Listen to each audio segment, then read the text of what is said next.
So there is something called political economic analysis. What is it quickly? So political economic analysis is when you want to solve a problem, you ask yourself, who are the stakeholders? Who are the people who are relevant to this problem? Who are the people profiting from the situation? Who do I need to speak to? Who do I need to talk to? Who do I need to put out of business? Who do I need to take out of office? And so what is likely to be their reaction to me putting them out of business?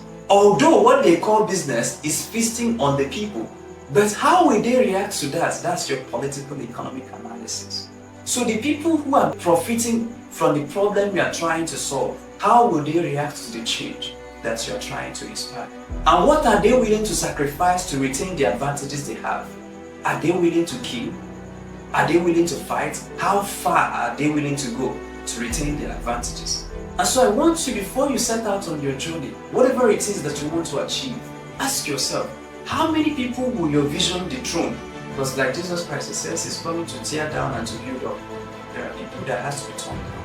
And so when you're now done calculating, you now see, oh, in this local government, if we want to deal with the issue of taxation, we have to put out Chief XYZ.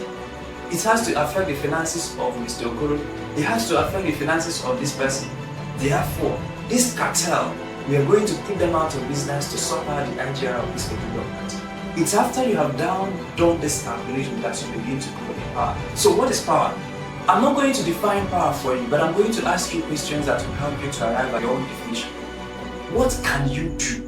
How much change can you make happen? That thing that pricks you about, that thing that offends you about Nigeria, how much of it can you change? What can you impact? How much of your will can you impose on the situation? You don't like out of school children, yes. How much of your will can you impose to make that situation change? That's your level of power. And you need to be calculating it per time. The vision you have, how much of it can you achieve today? What can your money buy? How much do you have? How much do you have in your power bank account? What can you impact? What is the consequence of your tweets? There are people that will tweet today, currencies will tumble. You, what can your tweet change? That's the measure of your power. I want to put yourself on the scale and see how you weigh. Can you get your favorite candidate, say that you're supporting me, for instance, in an election? Can you get me to win in your polling unit? Let's assume that you're living abroad and you've stayed there for 5 years, 10 years, 15 years, you're even a citizen, you now have a green card. Can you impose your will on the system and legally bring in people to that country as you wish?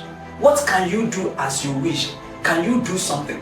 You don't like killings, what can you do about it? You don't like bad governance, what can you do about it? You don't like this, what can you do? So at any point of anything of interest to you, you look at the problem, you look at yourself today, whatever amount of influence or will you can deploy on that situation to get it to look like what you want it to look like, that shows you your current energy level.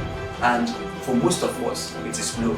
And that's a sad news, but it can be good. So if you want to define power with the current context, you can say that power is the amount of change I can make happen without bending the rule.